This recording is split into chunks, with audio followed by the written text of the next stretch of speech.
सगळ्यांच्या लाईफमध्ये प्रॉब्लेम येतात. जर आपल्याला एखादी गोष्ट जर पूर्ण करायची असेल तर आपण ती सातत्याने पूर्ण करत नाही आहे, आपण हार मानतो वगैरे. माझं म्हणणं आहे की हार न मानता त्या गोष्टीवर तुम्ही काम करत राहायला पाहिजे, सातत्याने काम करायला पाहिजे, ती गोष्ट पूर्ण होणार. आणि हे माझं एक खूप जवळचं उदाहरण आहे. म्हणजे माझी जिवलग मैत्रीण लहानपणाची स्पोर्ट्समध्ये खूप उत्तम भारी खेळायची वगैरे. मी लहानपणापासून तिला बघत गेलो. तर तिच्या वडिलांची खूप इच्छा की तिने महाराष्ट्र पोलीसमध्ये असावं. तर वडिलांचं निधन झालं. घरी 2 बहिणी, 1 भाऊ आणि आई. 2019 पासून तिचा प्रवास झाला पोलीस भरतीसाठी. मध्यंतरी तिला अपयश आले, की सोडून देवा हे माझ्याकडून होत नाही वगैरे. पण डोळ्यासमोर एकच, की पप्पांची इच्छा आहे, की मी महाराष्ट्र पोलीसमध्ये असावं म्हणून.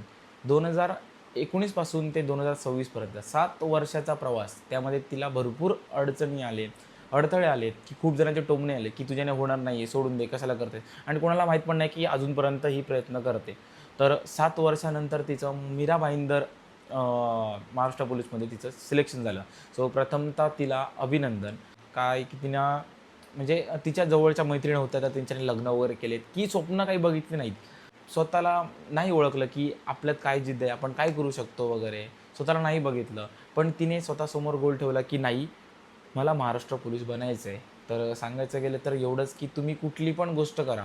सातत्य हे खूप गरजेचं आहे. तुमच्या मध्ये खूप अडचणी येऊ शकतात, पण तुम्ही त्या फेस केल्या तर नक्कीच तुम्हाला यश भेटू शकतं.